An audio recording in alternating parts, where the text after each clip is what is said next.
All right, this next and final big guest speaker that I want to bring up today, really excited. Some of you have had the privilege of working with him. A lot of you had the privilege to meet him. This gentleman, he graduated from the University of California in San Diego. He also received his doctorate from California Western School of Law. He has been a corporate consultant for some pretty big people. Like, have anyone ever heard of like Tony Robbins? Like the Tony Robbins? This man has absolutely been the corporate consultant for him. He's mentored many leaders, hundreds of executives. He's been an executive coach for hundreds of Fortune 500 companies. Anyone that knows Mike knows he's a straight shooter.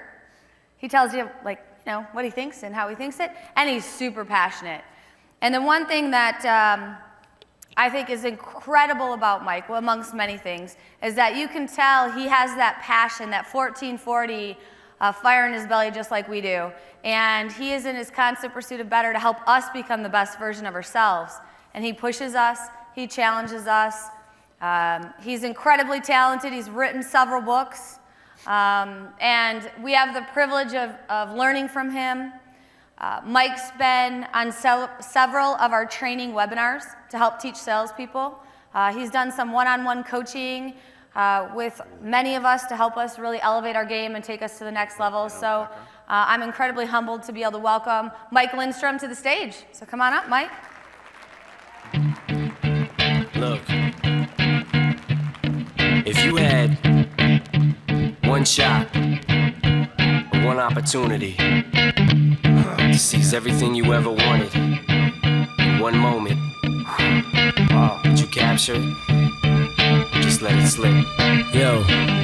His palms are sweaty, knees weak, arms are heavy. His vomit on his sweater already. Mom's spaghetti, he's nervous. Yeah. This is so surreal to me.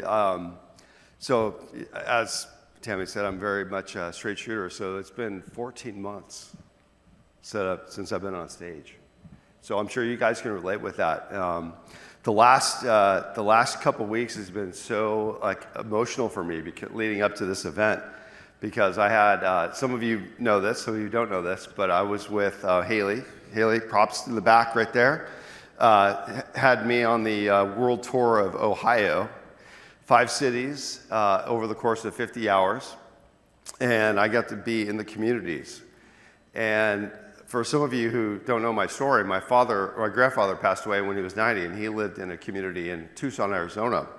And I got to see real life of what goes on, when my grandfather passed away years ago. And then I got to see it relived again a couple weeks ago to do what you guys do. And I remember, Haley can attest to this, the emotion that was coming over me many times when I would break away. We were in meetings, and then I would hang out with different people in the leadership group. But my favorite part was to go amongst the community and just be with the residents and just talk and hear what their story was. That was my favorite part. And I remember, you're going to see this in my presentation here in a little bit. But that feeling of what you do on a day-to-day basis, and what you do and what you guys have created is so amazing. And I remember one time we were in the car going to the next community, and I'm very emotional, so I get tearful, talking to somebody about their story. And Haley goes, "You good?" I'm like, I'm not good." She said, "What's up?" I'm like, "You guys are doing God's work. You guys are doing God's work."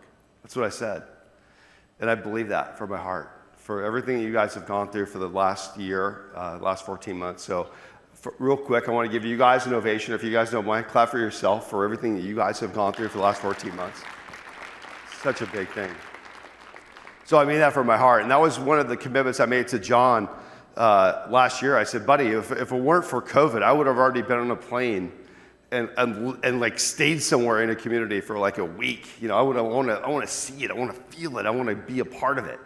So many of you have. You've lived in communities. I know some of you have told stories about being a part of what's going on at the ground level. And that's some really important thing. And hopefully in my presentation today, that's the takeaway.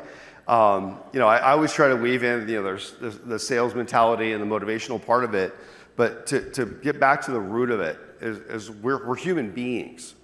And the word being, human is the skin bag that we live in, right?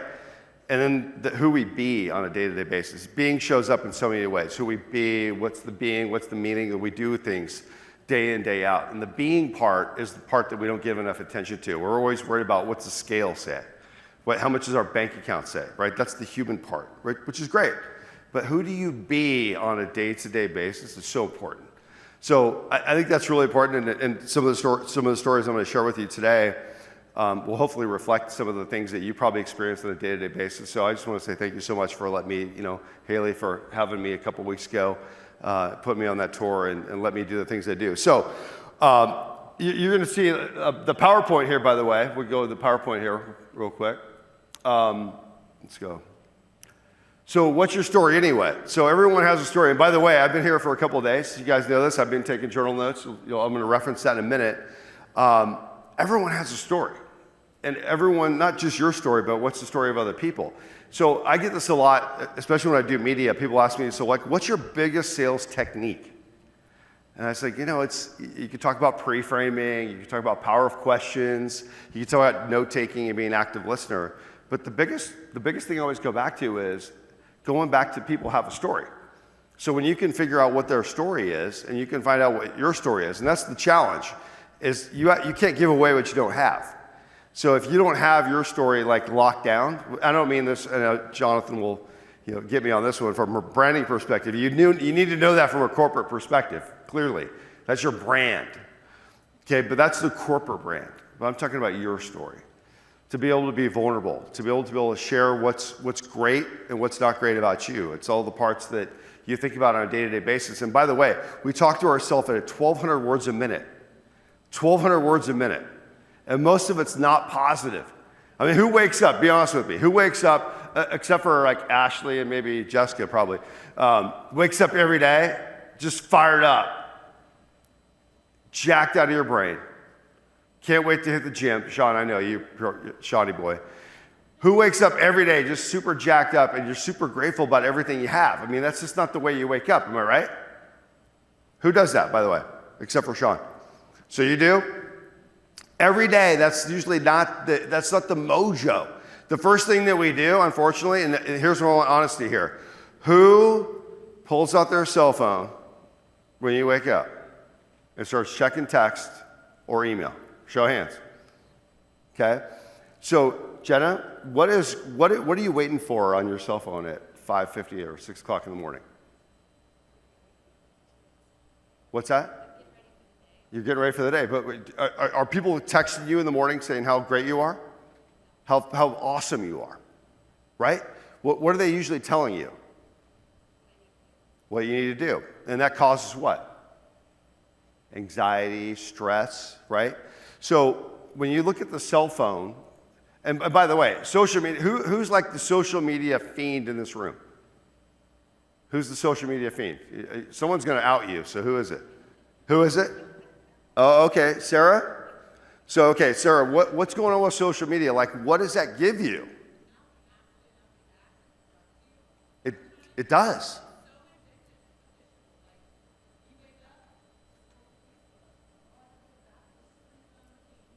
Wait, you go to the bathroom with Facebook? Wait, show of hands. Who goes to the bathroom with Facebook? Just curious. Oh, we got another hand back there, right? Why? Right? You guys, isn't it one of the elements, by the way, your purpose and your why? When you think about your purpose and your why, is social media really defining who you are? Probably not. Now, I know you personally, so I know you're a mom and you're proud, right, of the things that you do. I know that's not your identity. But when you think about your story, how you influence people at the end of the day is tied to the story that you tell ourselves. Now, we've been asking this question since we were like 3-year-olds. Who, by the way, how many parents do we have in the room? Show of hands. Parents? Who has children under the age of 3? Okay, got a couple back there, a couple back there. Who has like a 3-year-old right now that's asking that $1 million question? Why? Right? So what's the question that you get all the time? Why do I have to go to bed? Why can't I have Doritos, Daddy? Right? This is the why question. So what's the answer to why? What's the answer? It's because. Because what's the answer you would normally say? Because I said so. Because I said so. Do you think that's good enough? I mean, imagine your teams around you and your communities, right? Because I said so. Sarah, the reason why you have to do that is because I said so. I'm the boss. You ever heard that term, boss? Do you like to be bossed around? No one likes to be bossed around. Kids don't want to be bossed around, but this is what we're conditioned to do from the time we're 3 years old, 2 years old. It's curiosity. So what happens between the time we're born, okay, think about this. Think about what you do for a living. The time you're born and the time you die. What happens in the middle? Now, there's Mitch Albom wrote a great book, the People You Meet in Heaven. If you've ever read that book, it's a great story. It gets you thinking. What happens in the middle, though? There's, Tuesdays with Morrie was his famous book. Morrie was a guy who passed away, I think, at 90 years old or whatever. And he, it's his professor at the university. He goes back and interviews him every week, and he poses the question, what happens in the middle? Like you talk about the dash, like the day you're born, and then there's the dash, and then there's the day you die. What's the dash? What's that thing that you hang on every single day? But this is what happens, and I want you to write this down because I know you're note takers. This is not in my PowerPoint, by the way. And just so you know, there's only 12 slides, so don't freak out. Some of you are like, dude, he hasn't even hit the first slide yet. Don't worry, it's fine. I'm going to interact with you for the next hour, okay? There's only 12 slides. This is number 1, by the way, and the last one's my contact information. I want you to write these 3 things down. Look good, be right, and survive. Look good, be right, and survive. This is what we do every single day of our life. It's the toughest decision that we make, to look good, to be right, and to survive. Right? Now, look good is, obviously, you want to look good, right? You want to show up well. You want to be right. You don't want to look like a goofball. And then you want to survive. You just want to get through the moment. Okay? So let's demonstrate this real quick. Let's see here. Well, let's see here. The front row is tough. I mean, Sarah Beth, you're in the front, right to my left here. So can you stand up real quick? Can I give her a hand real quick? She doesn't even know what she's going to do here. Go ahead. So, Sarah Beth, explain to us why you picked that outfit to wear today. Mm-hmm.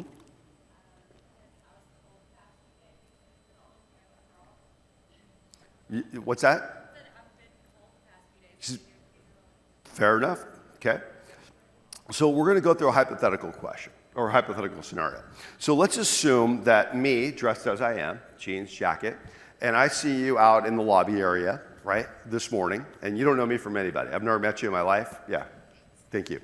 No, you can continue to stand. Don't sit down. You got to go through this one. So I come up to you, dressed as I am, and I say, I don't know if that outfit's working for you. Okay? What would you say or do in that moment? Me, dressed as I am, you don't know me from anybody. You don't know I'm the speaker. You don't know I know John and Dan and the guys. I'm just some random guy. What would you say? What did you say to me again? That outfit's not working for you.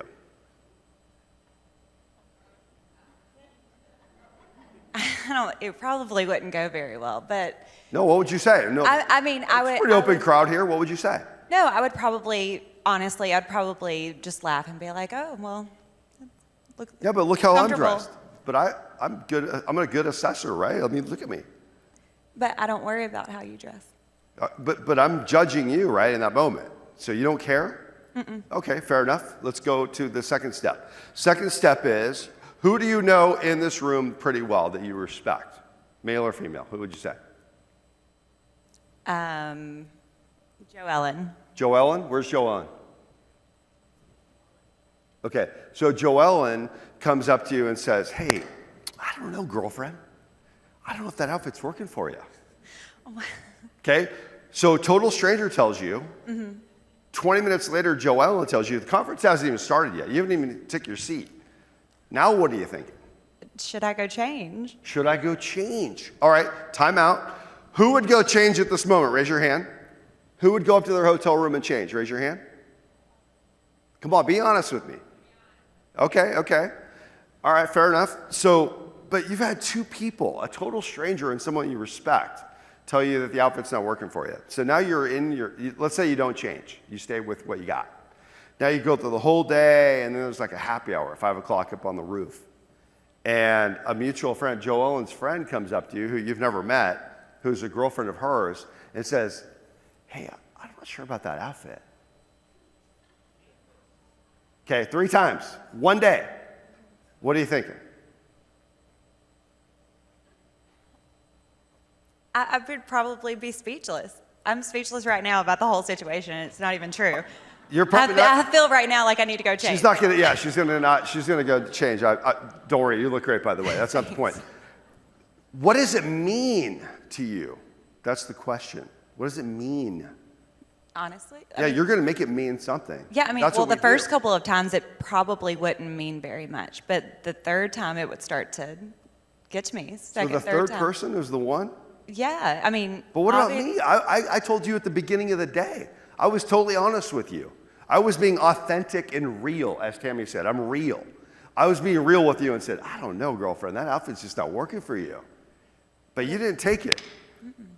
Okay, because you made it mean something completely different. You're judging me, you're like, whatever, that guy's having a bad day. But your friend over there is telling you something. But you have the third person. Now, here's, real quick, I'm gonna take the energy off you for a minute. Raise your hand. Who is never wearing that outfit ever again after the third time? Show of hands. No, it's okay, it's normal.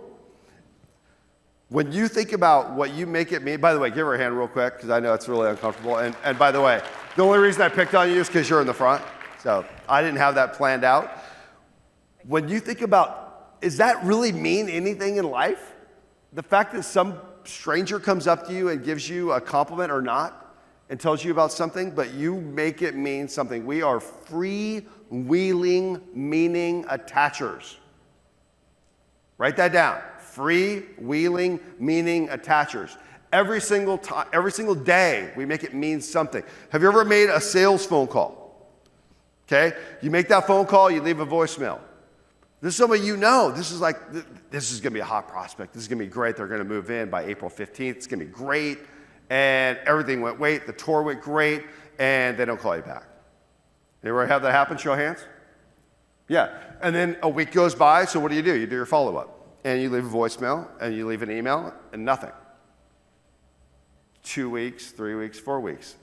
The moment you leave the voicemail, there's a meaning that you attach to it. Oh, well, maybe they're busy. 2 days later, what are you telling yourself? Well, maybe they're not interested. What about a week? Now you're telling a different story, right? This is the importance of storytelling. This is how we do it. 1,200 words a minute. When we wake up, what we feed ourselves, what you see, what you feel, what you hear, and what you smell, we call olfactory. Olfactory. That's actually the highest sense. When you smell something, you ever had that before where you walk in and you're like, wow, that reminds me of high school. Or that reminds me of my grandpa. Like my grandpa wore the nastiest cologne ever. From 87 to 90 when he passed away. But you know what? I know that smell, that brute. Oh man, it's a trigger. And by the way, when I was in the communities with Haley, I was reminded. I would walk in and I would smell that smell a little bit, right? And it would bring back memories because it triggers, it's tied to the part of your brain that triggers memories. There's certain things like songs. Anybody have like their song? Who's got a song? You got your song? What's your song? Come on, go ahead and share. What is it? Nothing at all? Who sings that? Dolly Parton. Boom. Trigger, right? Story. So when you think about influence, and you think about techniques, there's no technique, there's no question. There's no one thing, there's no magical juice that gets somebody to do what you're doing. You're doing God's work, as I say. But when you think about the questions and you say, what's your story anyway? And that's the challenge that we have. I mean, you ever been to a cocktail party, right? Where you're amongst mixed crowd, not like last night or the last couple nights. Somebody asks you a question, so what do you do for a living? So Jamie, what would you say? What do you do for a living? I'm a healthcare specialist. What does that mean?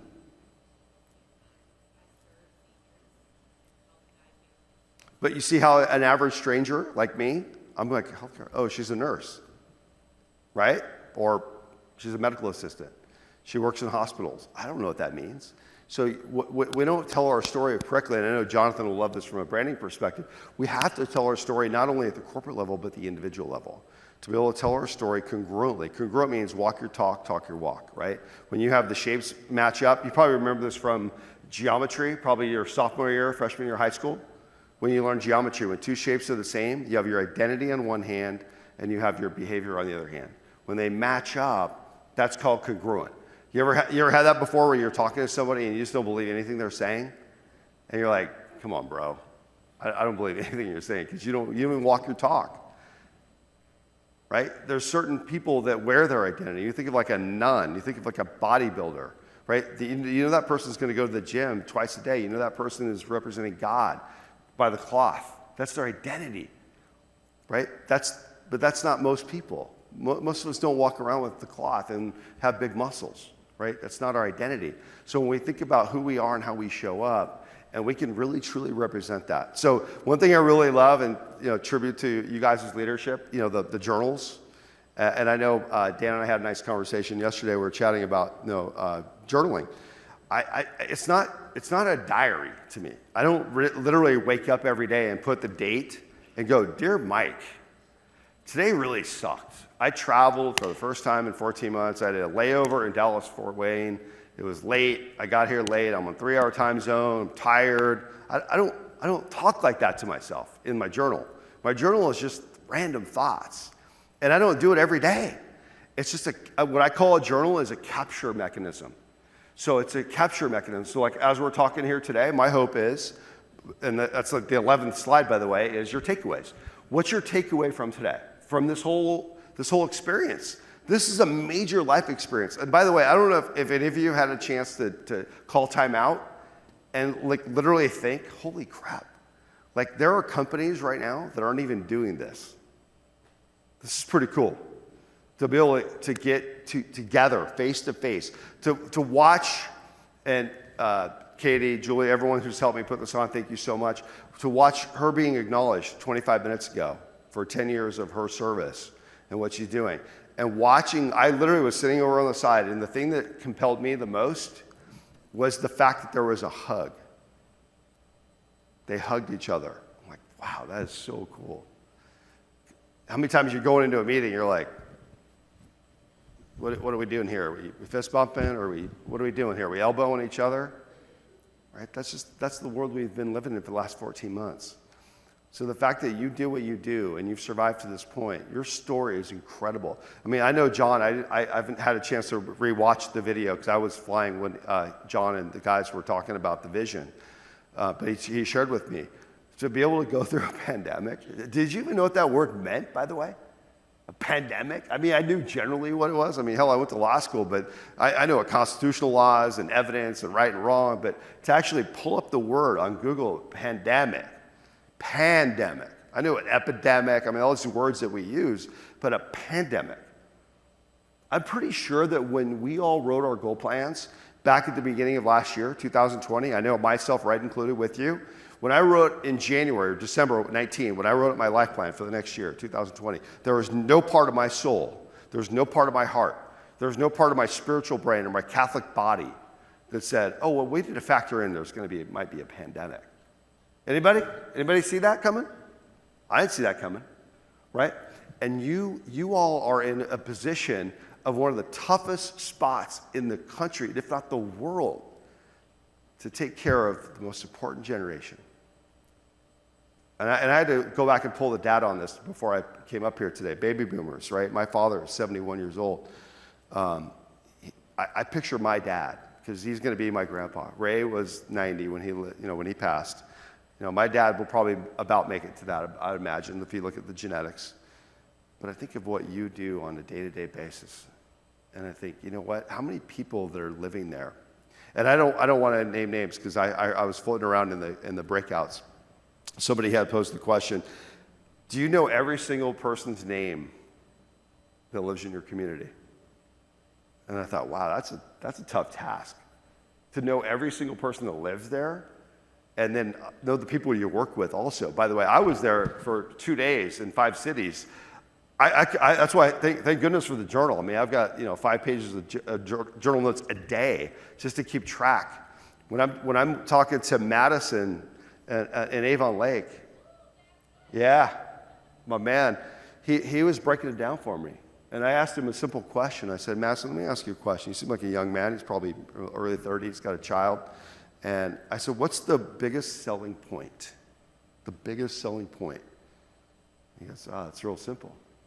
You got to go sit down with the residents. It's real simple. And then he points out, you're going to see this in a minute, he points out one of the gals that's going through their morning exercise. He goes, she's going to be 102. 102. Like, Irene is going to be 102. That's incredible. So in my brain, I go back in math. I'm like, okay, 2021. I do the math. I'm like, here's what all the things that she's been through in her life.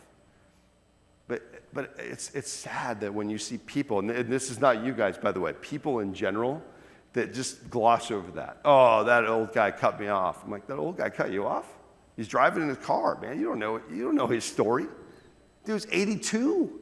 Give him a break, right? I mean, thank goodness we had to strip our license from my grandfather when he was like 85, 86, because he was talking about his reaction time. Like, Pop, your reaction time is slow, bro. Let me tell you, we need to get you safe. Okay, you just need to face reality. But when you step back and you look at the sale, and you look at what the story is of what you're trying to give to someone else, because you have a story to tell too. Yeah, maybe we haven't earned it. Yeah, we're not 90, we're not 102, right? But we still have that story to tell. So I want to make sure I preface this whole presentation with that, because if I don't, that's like the main point of today, is what's your story? So when we talk about next level, and this is something I want you to write down real quick. What is your biggest behavioral shift that has to happen this year, 2021? Behavioral shift. This is not a goal, okay? This is not a mindset per se. This is a behavioral shift. If you're going to go from where you are to where you want to go, that's what's called next level, there's a gap. So I use the term mind the gap. When you mind the gap, that means you're paying attention to this one thing every single day. So I playfully use this on some of my webinars. Some of you know this, the people I work with. What's your one big thing? Like, what's your one big thing for this year? Like, your one big thing.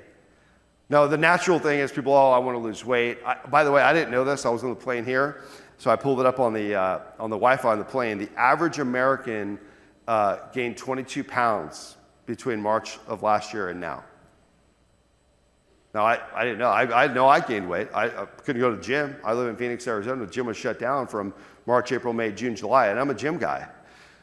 And I don't love running. I'm getting older. It's a little tough on the joints, right? So you look at yourself and you say, okay, well, that's an easy one. I look at the scale, and this scale is, I want to be here, but I'm here, but there's the gap. Okay, this is not just that. This is like a behavioral shift. You need to wake up earlier. You need to read more books. You need to journal. You need to write. You need to do something that's going to be empowering to yourself. So I want you to write down one thing that has to change. So if you're going to truly get to the next level for yourself or your family, and that's usually what ties back to, for all the parents in the room, when you have a strong purpose or a why, it's usually tied to something outside of yourself. It's called something at stake. When you have something at stake, it's different. I remember I was doing a media hit. This was CBS like 3 years ago, and I was off camera. And the reporter leans in and goes, hey, man, who's the toughest client? When you come, you work with athletes and CEOs, and you work for Tony Robbins and all these people. That's great, but who's your toughest client? Like be very specific. I don't mind telling you. Okay, I find a man who's about 27 or 28 years old, who's not married, who doesn't have kids, who's got high ego strengths. It's the toughest client. Number one. Okay, no kids, no purpose, no why. I was that guy. I know who that guy was. I lived in San Diego in the gas lamp. Okay, when I built my business, I was distracted every night of the week. Okay, happy hours on Wednesday, happy hour on Thursday, go hang out with the friends, Sunday fun day. I don't even know what Sunday fun day is anymore. I'm old, okay? But people do Sunday fun days. I don't know if you know this. For my young people, you're all getting squirmy. I see you. I see you all getting squirmy. It's okay. For my 28-year-old dudes out there, you're like, oh, shoot. is where he's going to call me out. And I'm not trying to pick on anybody, Kate, sorry. I'm just thinking about like what's the drive? What wakes you up? What gets you motivated? Is it, oh, I want to be the most ripped guy at the pool? Kate, do you want to be the most ripped guy at the pool? Does it matter? Come on, dude. I talked to you 2 weeks ago. I say, hey, what's your body fat at? And you have a number like that. Come on, bro. Purpose and why. Hey, bear with me, man. We're going to get to the end here. I'm working through you. When you think about purpose and why is a driving force. But when you think about yourself as a family person, when you think about yourself as your spiritual self, whatever that is, and you think about how that drives you and what you want to get to the next level, you have to stop and think, what is going to have to change for you to get to the next level? So here's my question. Do we have a microphone runner out there, by the way? Cool. So who wants to share their one thing? Real quick. Who has the courage to share? Oh, yeah, I don't have tokens on me, but if you want to have a token, Tammy can do that, certainly. What's your name? Kathy Coates. Okay. Boy, this will be the best news. My husband wishes he was here to hear this right now. Starting this moment, I am no longer negative Nellie. I used to see the glass half full, and for some reason I fell off, and I've been seeing it half empty. And so I'm going to believe in myself, and I've got an amazing family and company that believes in me. And so I'm no longer negative. I'm going to go in and see the opportunity, and I'm no longer negative Nellie. So Jess and Tammy, you will never get a negative Nellie call from me again. Not Got really, that, Tammy? but- Give her a hand. Give her a hand. Love that. This is, by the way, the definition of change. I ripped out from the dictionary. That's literally the definition of change. So I didn't make that up. But you think about, I mean, when I read the dictionary definition, I thought, okay, that's basically what I've been teaching, which is here's where you're at and here's where you want to go. Whether it's the scale, your bank account, whether it's your attitude when you wake up on a daily basis and you say to yourself, you know what, I don't want to be the negative person. By the way, that's the way the brain operates. The brain operates in such a way that it's fight or flight, right? That's the way it works. So you can try to fight it all you want, but the reality is when we wake up, and by the way, you saw how no one jumped out of their chair and said, oh yeah, I wake up every day super jacked out of my brain. It's like, woo, I'm life, wow. That's just not normal because you check your phone, you think about your emails, all the things that are stressful or anxiety related. Okay, let's get one more share on this. Yeah. Can you stand up? I do not want to skip a miracle morning, so just being able to do it every day, get up every morning and start my day off with journaling, reflection, spiritual workout, and get to the community high as a kite. Love it. Give her a hand. So by the way, on that, on the journal, people ask me this question a lot. You know, what's the easiest way to journal? The easiest way to do it is just write the date and a question. Now, there are millions of books out there. In fact, if you Google them, they're called prompts. They'll say, what are you grateful for today? What are you excited about? What are you looking forward to? So when you get in the habit of doing that on a daily basis, it's not, like I said, it's not a diary. It's just a capture mechanism for yourself. I have this thing I call fill up a page. So if you just say, hey, you know what, I'm going to fill up a page. And by the way, you can see how small this is. It's not 8.5 by 11. I mean, you can do bullet points. You can say, hey, I'm going to write 20 things down that I'm excited about or I'm looking forward to. You know, one of my favorite things I did this past year with my kids, my sons Rhett and Cole, they're 12 and 9. We shot a video. Monica, my wife, was she's a judge, so she was on the bench. And I said, guys, I know like daddy touchy-feely stuff. I know you don't like this stuff, but it means something to me. Can we shoot a quick video on everything that we've experienced or learned during COVID? So I want to mark this day forever. I want you to have it. It's not for me because one day I'm going to pass. That's going to be my story. But I want you to have this story for yourself, guys. And, Colt, man, he's 9. He's like, oh, Dad, this is going to be awesome. My 12-year-old, he's going to be 13 in July. He's like, Dad, this is so stupid. I'm like, buddy, mark my words, buddy. You're going to remember. One day, you're going to look back on this video, and you're going to love it. And they're like, how fast do we have to do it? There's like a timer on it, like the screen does. And originally, I thought 10 minutes. It turned into like a 45-minute video of watching these two kids But what I did was I just put a prompt out there. I asked a question, right? So when you think about your journal or you think about your questions, that's all it is. It's guided. It's like guided meditation. Just asking yourself a simple question, right? What am I excited about? What am I grateful for? And it only takes 5 minutes, by the way. Julia Cameron wrote a book years ago. Has anybody read The Artist's Way, by the way? Show of hands. The Artist's Way. The Artist's Way. You like that book? Awesome book, right? So Julia wrote that book, 25, 30 years ago. And she's got 2 or 3 iterations since then. But what she talks about is everyone's an artist. When you think artist, you think like a painter or a musician. No, you're a lawyer, you're an artist. You're in sales, by the way. You're an artist. You come in every morning and tell your story, and you listen to everyone's story, right? And you know that everyone's got a next level. Everyone's got it, you have it. So when you can like tune into that, you're an artist. So an artist of communication, an artist of influence, an artist of asking powerful questions. That's one of the things I like to think about is if I had a craft that I was going to be great at, is to ask great questions. That's it. That's all I want to do, just ask great questions of myself and other people. So that means I'm a good conversationalist. I can engage people, actually listen. And that was one thing that was really awesome for me to be on tour, at 5 different locations, listening to the questions that were being asked. I mean, there's no script. I mean, by the way, I'm a huge fan of the Silver Sheet. Huge fan. Okay. So I know you don't need to raise your hand. I don't want to out you. But I know there are people in this room that push back.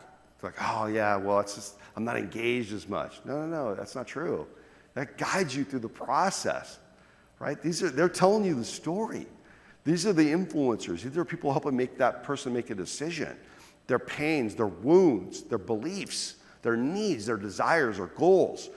What we call in sales, I hate this word, but it's a sales word, objections. Do you know what the word objection means? It just means uncertainty. That's all it is. There's no objection. I object. By the way, that's a legal term. That's not a sales term. We just happen to borrow it from law years ago, and then we use it every day in our life. Oh, that was such a big objection. Time and money. We always know time and money is the biggest objection to anything, by the way. So no surprise, time and money. Okay, is it the right time? How much value do I get from it? Because you know what? You will pay for something when you see the value in it. And by the way, you will pay for expensive dinners.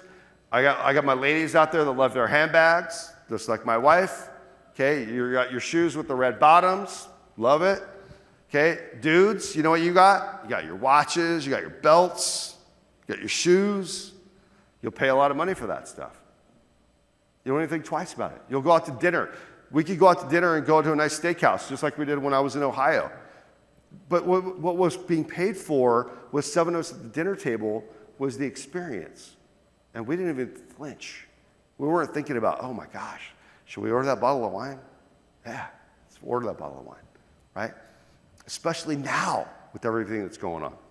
So I want you to take this to heart. Hopefully everybody wrote something down, and I'm gonna task the leaders with asking this question. Hey, Mike posed the question. What's one thing that has to change? If you're truly gonna get to the next level, what's the one thing? When you think about that gap has to shift. And that's the challenge that we've had during COVID, is that we've isolated ourselves. Do you understand that everything that's happened in the last 14 months is completely adverse to human behavior?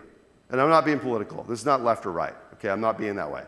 Okay, when you are born, you want to be touched. There's been studies on this stuff. If a baby is not physically touched, skin to skin, from the moment they're born, it affects their mentality.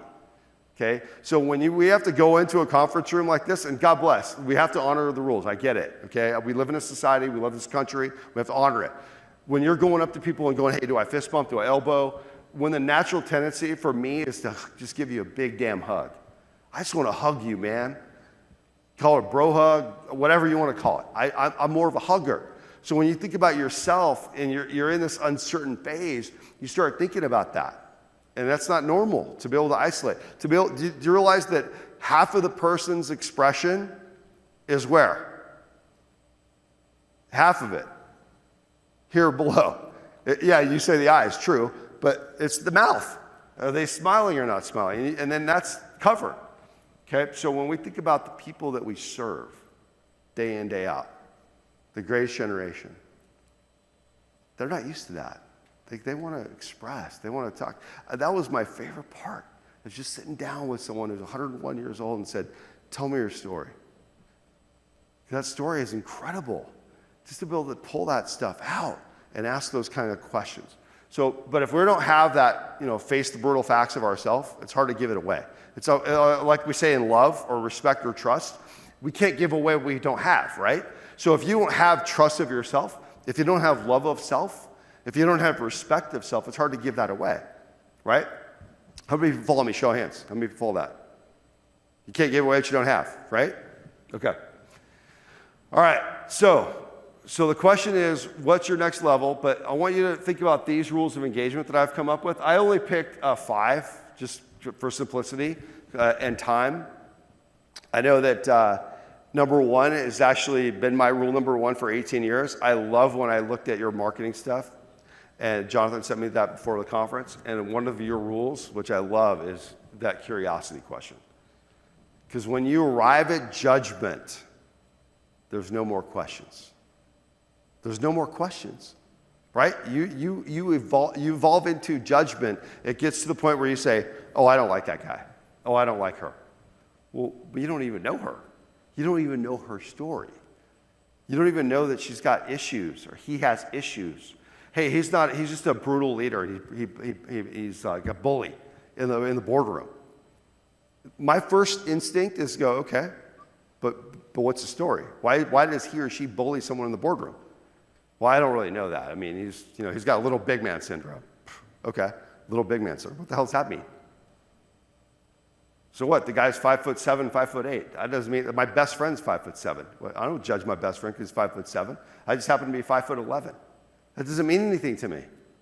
But that's what we do as human beings. We assess, we look, we judge. We look right at you and go, oh, why is she wearing that outfit? Are you kidding me? Why is she wearing that outfit? Right? We don't stop and think. I love that she's totally authentic about her answer. Look, I'm on comfort. And by the way, I don't know if you guys saw this on the email that y'all put out. It was very clear to me. Right? The room may be uncomfortable, have layers, it could be cold. It was very clear to me. So if I need to bring a jacket, I need a sweater or whatever. Now I'm an Arizona guy, so my blood's pretty thin. But I followed the directions, real simple. Okay, so I can see while I'm dressing, putting my bag together, I'm assessing not look good, be right, survive. All together, I'm more thinking like survive. I just want to get through the 3 days and not look like a goofball, which is kind of like looking good, right? And I don't want to make anybody look bad, so that's kind of be right. So when you be right, look good, and you survive every day of your life, which is what we do. That's why you pack the outfits. Was there anybody who and I'll raise my hand on this one first, that just didn't pack their running shoes? You're like, I'm not working out for the next 3 days. Who did not pack their running bag? No go? You're like, nah. How come?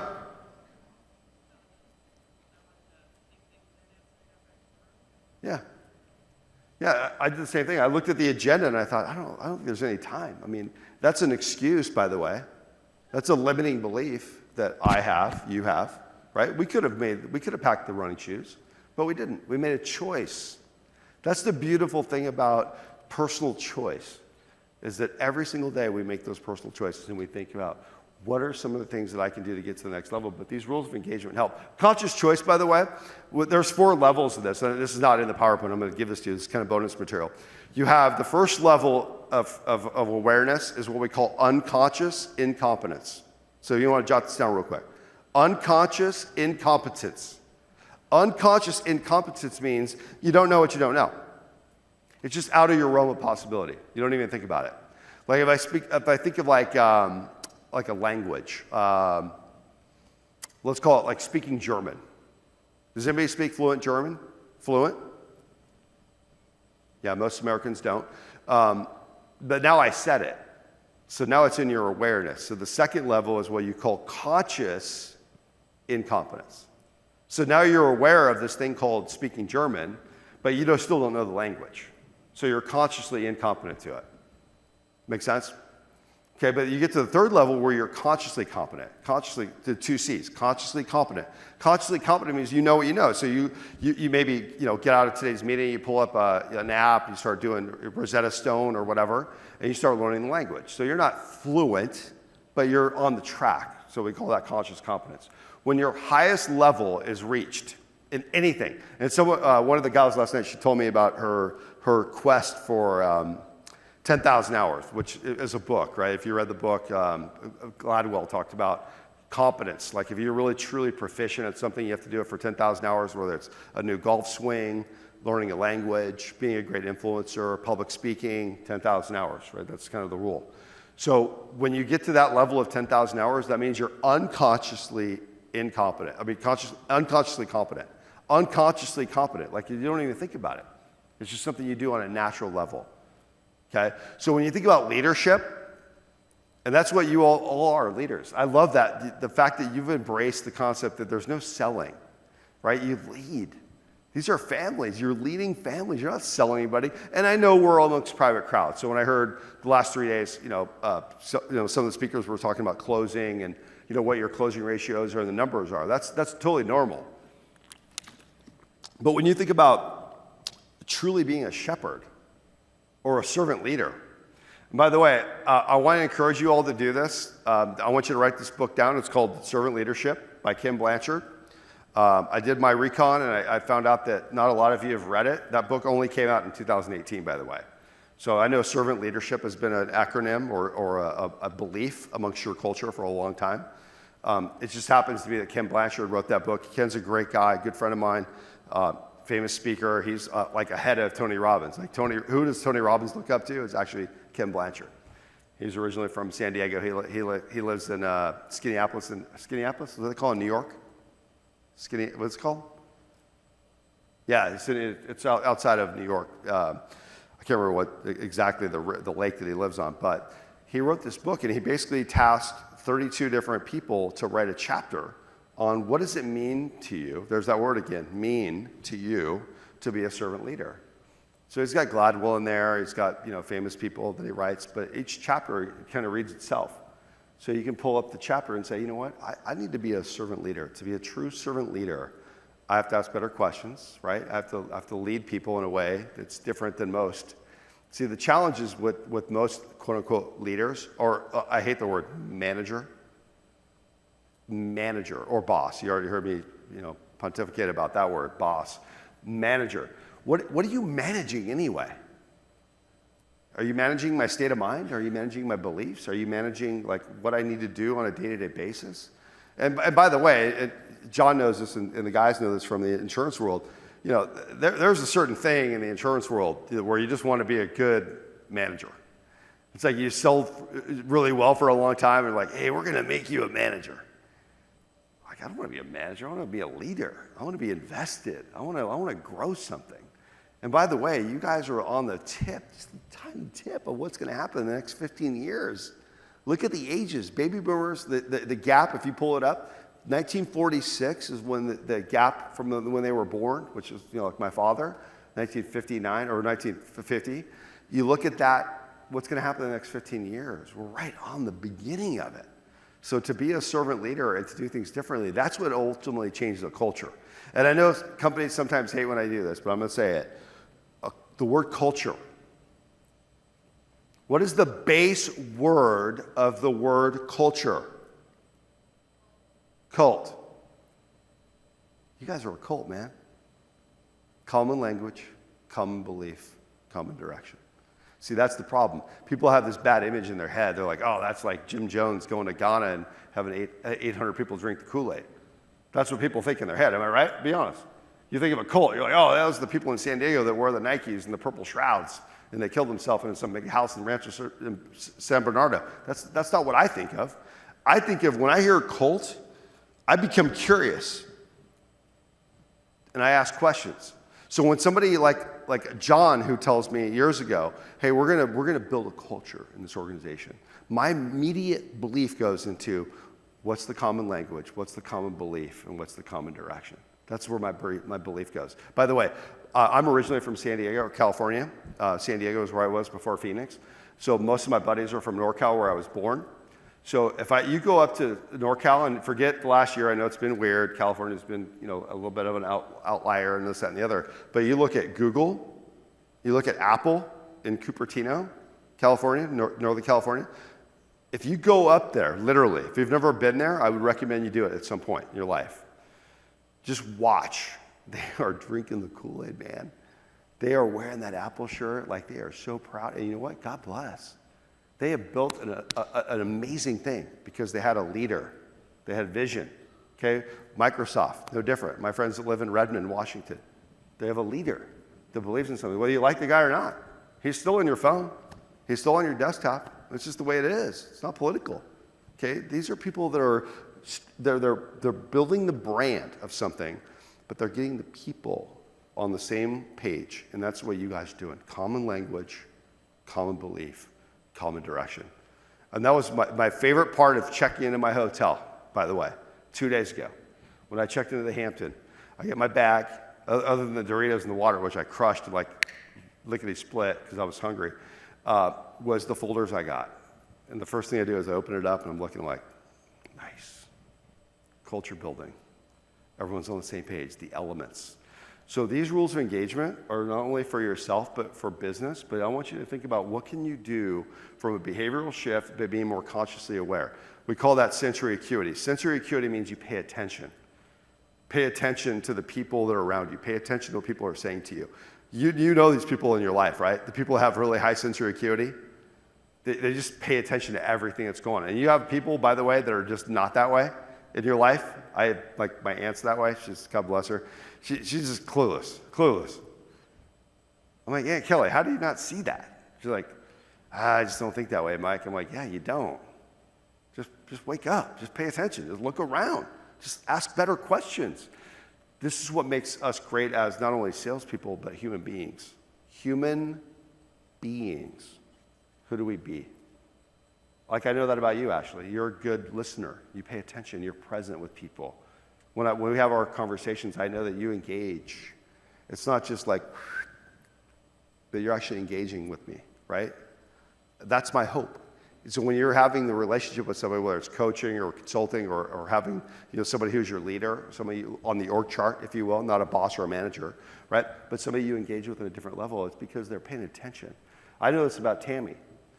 By the way, a little known fact, Tammy and I met years and years and years ago, before this whole adventure.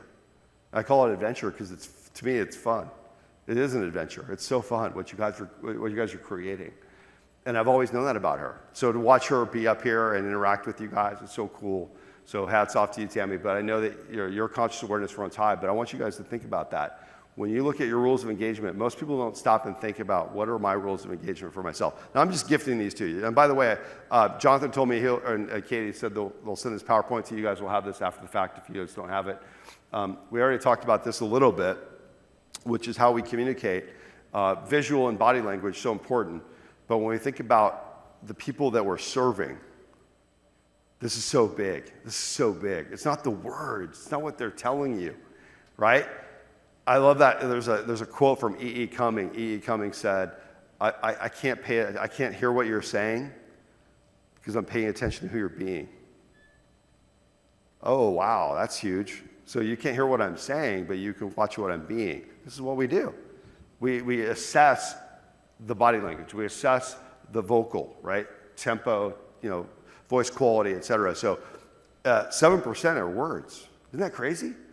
So whatever you say, it's only 7%.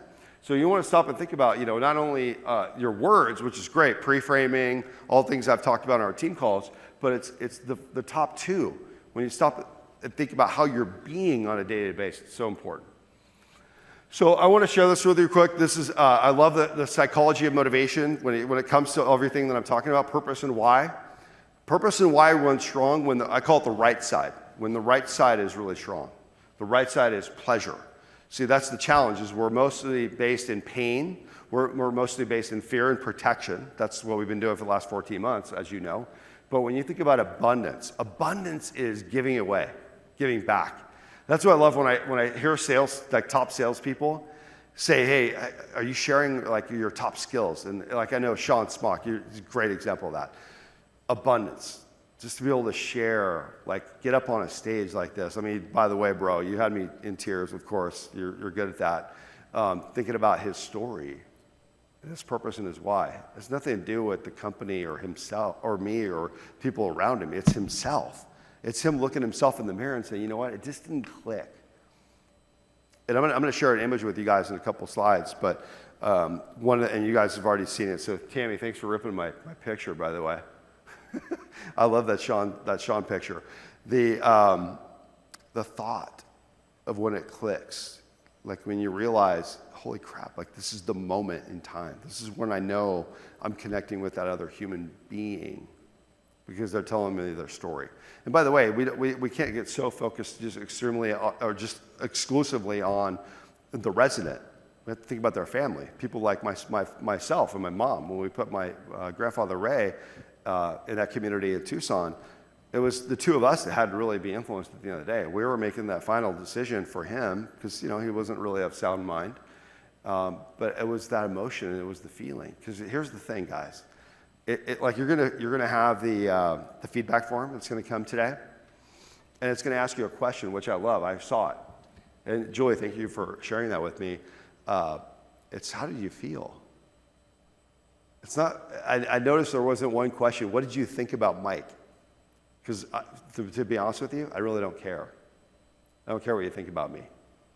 I care how you feel, though. When you walk out of here after an hour and 15 minutes and say, you know what, I felt inspired. I have an idea. I'm asking a better, you know what, damn it, I'm getting the journal. I'm going to do it every day. I'm going to do that one behavior shift that he talked about. I'm going to be more congruent about who I'm being on a day-to-day basis. If you do that and you email me in a week or two, time well spent. Right? It's not what you think about me. I mean, hell, I had a guy on a feedback form. This is at Vistage Corporation. Vistage is like a chaptered group around the world. So they have 16 leaders that meet once a month, and I'm a Vistage speaker. So I was in there, and they're really big on feedback forms. And they only do 1 to 5s, which I'm not a fan of. As you all know, I'm a 0 to 10 guy. You guys are 1 to 10, which I like. I'm more at 0. Like that's the baseline. 0 is like you got nothing. You learn nothing. 0. 0 to 10. Okay, that's me. So I get this guy who gives me, or this gal who gives me a feedback, and it was a 1.2 out of 5. And there's comments. They make him do comments. And she goes, it was really hard for me to connect with him because he reminded me of my ex-husband. What am I going to do with that? Bald guy with the goatee. What the hell? I can't change my genetics. I mean, shit. Right?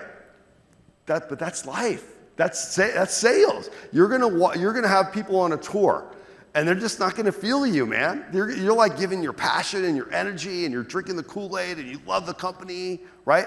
And they're just not feeling you, for whatever reason. Okay, but because we tend to focus on thoughts. Hey, what'd you think? What'd you think? Hey, John, what'd you think about my presentation? I really don't care what you think. I care how you feel, though. Now, when you walk out of here and you say, Mike, I learned nothing. Like, I literally got nothing. That was a waste of time. Okay, that's a 0. I'll take the feedback. That's unfortunate, and I'll learn from it. All feedback, there's no such thing as bad feedback. All feedback is good feedback. But looking at that scale, 0 to 10, is such a powerful question. By the way, I don't want to pull my journal. I don't want to take my track off here, but somebody had wrote down in the breakout session, if you know who you are, please share this. One of the breakouts on day 1, was when I arrived Tuesday, said, from now on, I am going to have the courage to ask the 1 to 10 scale question. Who was that? Who was that? Was that you, Dick? So Dick, can you give the microphone to Dick real quick? Because he's gonna point better than me. So stand up real quick, Dick. Everyone, give him a hand. He doesn't know what he's about to do. So Dick, yes. Why would you not ask that question? I never have. I've never been presented with that option. I've never, I don't know. I've never heard of it until a month ago when I was in training. Okay. So now what? Now what? What are you gonna do? Well, since the training on every tour, I was going to do that, but I get to the end of the tour and I have so many other things that I want to find out. They're out the door, and then I go back to my desk and I think, shit, I forgot to ask them this, how were they going to score me? Isn't that the million-dollar question? So why don't you go ahead and ask me the question? Go ahead, let's practice. You ask me the question. 0 to 10, go ahead. So, Mike, I want to thank you again for coming in today. I think we had a great tour. I have one last question I'd like to ask you. Go ahead. And on a scale of 1 to 10, I'd like to ask, with 10 being the highest, I'd like to ask you, how would you rate? See, that's where I fall short. Do I say, how would you rate me or the community or the tour? Okay. All right, well, let's roll with this real quick. I see where your struggle is. I'll help you here. Don't worry. So Dick. Here's my answer. Dick, I got a mic. Mike Lindstrom. Hold on 1 second. It's God back here. What's that? Oh, yeah, no, where's God? Oh. Dick, remember when we were in the room? And this will be good, and it's good for everybody, this is a great example of you don't just walk into it without practice. Dick, you haven't had time to practice. But when you go back, think about things that you wanted to work on. This is one for you, Dick. So if you're saying it and it feels unnatural right now, imagine what's going to happen when you're across from the loved one or the family. How we presented it when you and I were talking was on a scale of 1 to 10, how are you feeling right now? And just let it be silent, because you've spent an hour and 15 hour and a half with them. It's not going to feel awkward, and they're going to give you that number. But the thing that I wanted to jump on the mic for is it feels weird at first, and we talked about being uncomfortable, so good job bringing it up. Yep. But this is where you grab a partner, you call a friend, you call your regional and say, hey, I want to work this line out with you. Because if you just go in it, take all this information and then go use it, it's going to be super choppy. And right now you're asking a question in a room, which you can, but you'd have maybe froze, it wouldn't have come across as you wanted to. So just remember to partner up with someone, practice. But I'm glad you got up and brought that up. But just make it feel natural, because if you've never set a line, it's going to feel choppy, and just plug it into your tour. Yep, love it. So here's my answer. You ready for the answer? Yes. It's 7. Now what? I know. That's why I give the answer. That's the common Okay, answer. That's the average, by the way. The sales answer is always 7. That's the average number. So it's 7. Now what? So thank you for that feedback, Mike. Can I ask you another question? No, never ask me if you can ask a question. Just ask me. So, Mike, why'd you give me a 7? Okay, that's a little direct. But I wouldn't go that route. So what would you say? Great question. But isn't that a natural curiosity, though, right? If I said 7, your natural brain goes, well, that's not a 10, so how do I close the gap? Mind the gap. Right? Here's where you want to go. Here's where you are. See, it's real simple. That's why, by the way, this is a technique, and some of you may not know this. This is actually a therapy technique. It's called a quantity qualifier. 0 to 10, or whatever you want to say, A, B, C, D, pick whatever you want. I'm a 0 to 10 guy. I'm a 0 to 10 guy. So 0 to 10 is real simple. And it's a direct question. So, Dick, let me ask you a question, pre-frame. When I say, let me ask you a question, what do people do? They lean in. So I say, let me ask you a question, Dick. 0 to 10. 10 is like, knocked it out of the park, check an app in hand, ready to rock and roll. We're moving in tomorrow. 0 is I got no chance. Where are we at, 0 to 10? What would you say? And you say a 7. And I'd say 7. Wow, okay. Thank you for the feedback. I appreciate that. So let me ask you this question, pre-frame. What do I need to do to get to a 10? What's holding you back? That's a very natural question. Now, by the way, I know the stats on this. Half of you are getting uncomfortable right now. You're like, that's a tough one, man. That's asking like the brutal question. Yeah, that's asking the brutal question. But isn't that what you're doing at the end of the day? You are leading. You're a servant leader. You're a servant leader. So to let that person walk out of the room, that loved one, to J Ball's point, loved one. That's the word I would use, loved one, not person. Not human being. That's true. I mean, from a behavioral perspective, that's us chatting today. It's the loved one that gets that person to feel, not think. They don't care. You shouldn't care what they think. Do you know, people are going to judge you all day. You know that, right? Do you know that? Fine. Just like me. Bring it. Bring it. It doesn't matter.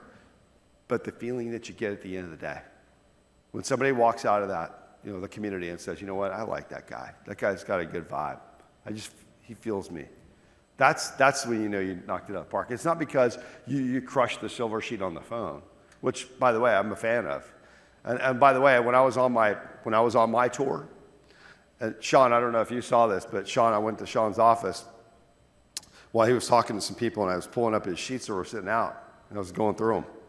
And I did this with 3 other people that didn't even know I was doing it. I was just looking through them to see how they were doing. So what are they writing down? What kind of questions are they asking? What kind of answers are they writing down? It's not necessarily the questions. The questions are there. They're right on the sheet. You just got to follow the sheet. It's real simple. Okay, but what are you interpreting? Right? What's the meaning that you're giving that answer? And what do you I always call it pen to paper. Once you get it through the brain, through the pen, to the paper, that's an interpretation. That all happens in a split second. And that's the problem, team, is that we are freewheeling meaning attachers. We make stuff mean stuff, but we have to edit our thoughts. We have to stop and think and go, you know what? I don't know if that's really what they meant to say. Maybe that's just what their language patterns are. Remember, words are only 7% of communication. 93% of communication is everything else. So, by the way, as a company, I'm going to give you guys a rating right now. John doesn't even, I'm going to say this. On a 0 to 10 scale, as a culture of an organization, using my scale, abundance, positivity, you guys are like an 8.5. 8.5. Now, that's not a normal number I usually give. Now, the natural question you're asking is what? 8.5 out of 10? And here's why. And John would agree with me. I know Dan would agree with me on this. There's no such thing as perfection. If I would have said 10, they would have beat me up outside this room. They're like, dude, don't influence our room to say we're a 10. We have not arrived yet. Okay, well, there's another level in what we're doing. Okay? So I want you to think about that. Stop and think about where you are on a personal level. What's the belief that you have about yourself, and what's encouraging that? That's so important. All right, so this is my book. I only show this as not pitching. By the way, there's no more copies left anyway, so you can't even go on Google and buy it or Amazon and buy it. But I wanted to share this with you because this is what inspired me to shift my belief about what you guys do in this industry is what's your story. This is a book that I wrote. I was inspired by being on an airplane ride 13 years ago when my wife was pregnant with my son. And it was very, very, very tough turbulence. For some of you flyers out there, you may or may not know. I mean, those are tough ones. I had never gripped the seats in my entire life. I traveled 250,000 miles a year during non-COVID times. And this was a gripper. And I remember my wife, and I remember my pregnant wife thinking about, what if this plane went down right now? We already named him Rhett. I don't know if he would know a lot about who I am. And I'm a journaler, and I'm a writer. So I started journaling that next flight that I took. Plane was fine, it was safe, it was just weather. And that's what inspired me to write the book of What's Your Story? And thinking about your story is something that you want to convey. So I have, it's like 115 questions, or basically prompts of things that I think that absolutely you should know about your parents, your mom, your dad, etc. So I want you to think about that as your story. And when you think about what's at stake for you, what's something outside of yourself, when you think about what's really important to you, what's at stake, what's the why. This is actually a therapy. I put this out there with the parens so you can research it for yourself. So anymore, it's Google, but one of my favorite books is Viktor Frankl. He wrote the book, What's Man's Search for Meaning. Man's search for meaning is what's your purpose, what's your why. And he was the originator of it. He actually lived through the Holocaust. He's a doctor, a medical doctor, and he actually lived to tell the story. But he was really intrigued by the fact that people who actually lived through the Holocaust, the reason why the people that actually lived, his surmise was that they had a purpose. They had a why. It literally kept them alive.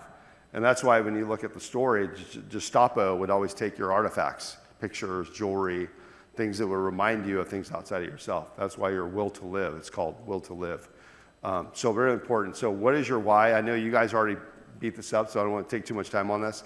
But it's really important to really speak to that. I think that's where a lot of companies will fall short sometimes in the training is, it's one thing to have your why and write it out and journal it and have it on your wall. That's great. But you have to speak to it. You got to speak to it. So Sean, this is for you, bro. I know you guys saw this picture earlier. I put it in my presentation 2 weeks ago, but I asked Sean when I was on my tour, what was the big moment for you? And he looks at that, and that's literally that's a picture that's framed on his dry erase board. It's like literally printed off or it's taped up there. You can see it right in his office. And he goes, what really clicked for me, and he already told the story, is when I can sit down with someone like this and understand their story, that's when it clicked. It wasn't about, and I know he knew this from being a used car salesman. He didn't want to be that used car salesman. He wanted to be someone that was purpose-driven, right? Being purpose-driven and why-driven, and that's so important. And I wanted to share that with you because I took that picture on my cell phone. And I want you to be reminded, we talk about meanings. This is just the phase. Again, I'm going to send this to you guys, but we've already talked about this stuff. But there's 3 different steps to this process between what hits the brain and what you actually write down, what you engage, and how that attaches meaning. You have to think about those 3 phases. But the biggest thing is the end, is what is the meaning that you give, right? Especially when you think about setbacks or challenges. Very important. How to deepen the conversation. These are examples. Again, these are going to be sent to you. This is more like technique-y. I don't want to train today. I want to more inspire. But this is really important to think about how you ask open-ended questions where to get people to open up in a completely different way. These are a couple of my pictures that I took. This is one of the facilities or the communities you saw this. One of my favorites, my grandfather was a World War veteran, so having this kind of stories and Irene, of course, who's going to be 102 in October. We said October? October, right? Just to be able to sit down with someone like that and just be able to engage their story. And I took this picture on my cell phone. It was just a reminder to me of what you guys do on a day-to-day basis, as we kind of led up to this event, and just be reminded of that.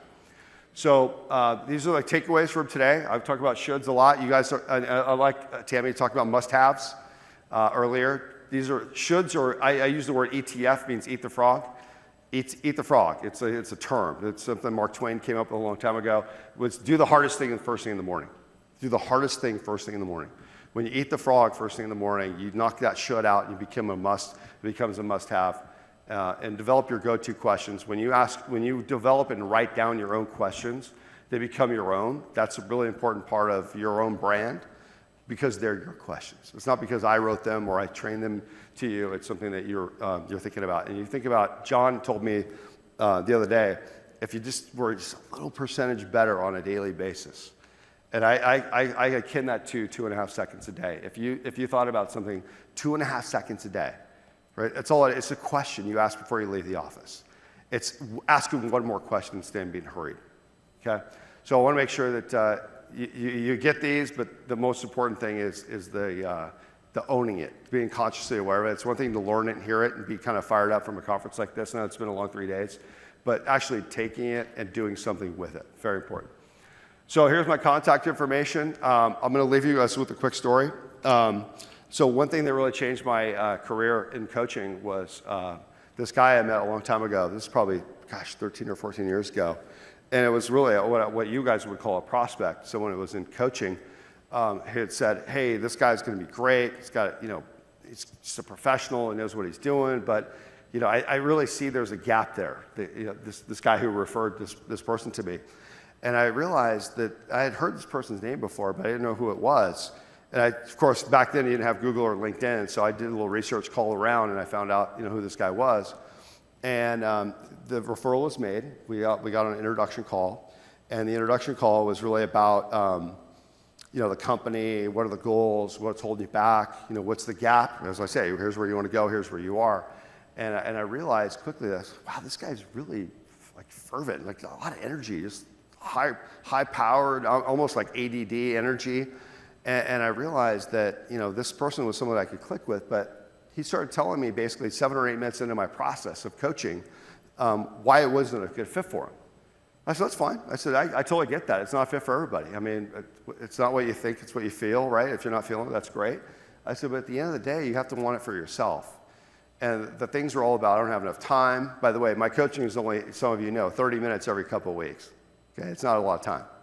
Okay, I don't see the value in it. I know you're a reputable guy, but you know people, and let me think about this. And by the way, let me ask you a question in sales.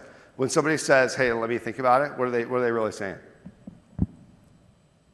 Are they going to call you back? No, they're not going to call you back. So that's what I know. I know that 3% of people who are initiating relationships around coaching or consulting, only 3% actually follow up and actually get back to you. So I chalked this person up as, a 97%er, probably not going to get back. So I remember it was a year and a half later, so this was 2008, this individual calls me back, and completely different shift, different tone, different curiosity, different questions that were being asked. And this individual starts talking to me about next level and all the things that I love, right? Next level goals, purpose, why, all the stuff that you guys represent. And I'm like, okay, maybe this guy is on the path. Maybe something happened. Maybe there was something that shifted. Maybe there was like a moment in time where this person realized, hey, this is something I want or I need. I need a confidant. I remember one of the things he had told me originally was, I'm not really into like the touchy-feely stuff, like getting real personal with you. It's just different for me. I'm a dude. Talking to another dude about my touchy-feely stuff is not my thing. I remember him telling me that. So to me, that's a limiting belief, when I hear it. But I realized, still in that moment, I realized, there's something here, and I'm not just going to give up on who this individual is. And I realized that there was something that was more, because there was a story. There was a story. And the one quote he left me before he got that first call, and he kind of put me off with the, hey, I'll call you back, was, hey, I know you're a lot of our friends, or you're their guy. He called me, you're their guy.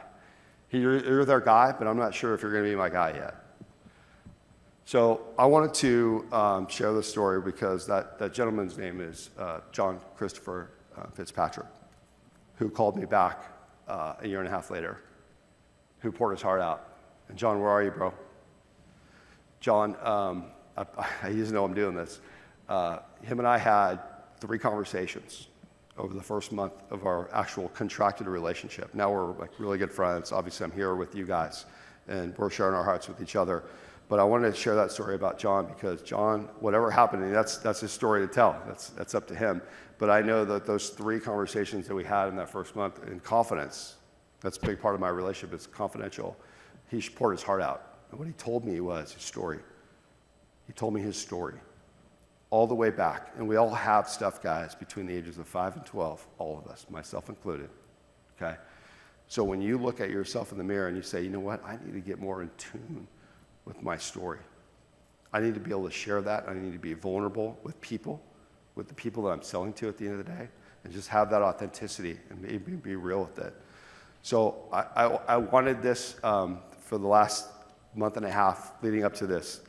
I wanted to acknowledge before you start clapping. I want to acknowledge John, and I want to thank you, brother, for letting me be your guy, and let me be your guy for you guys. And I want to give him a standing ovation for everything that he's done leading up to this whole thing today. Thank you so much.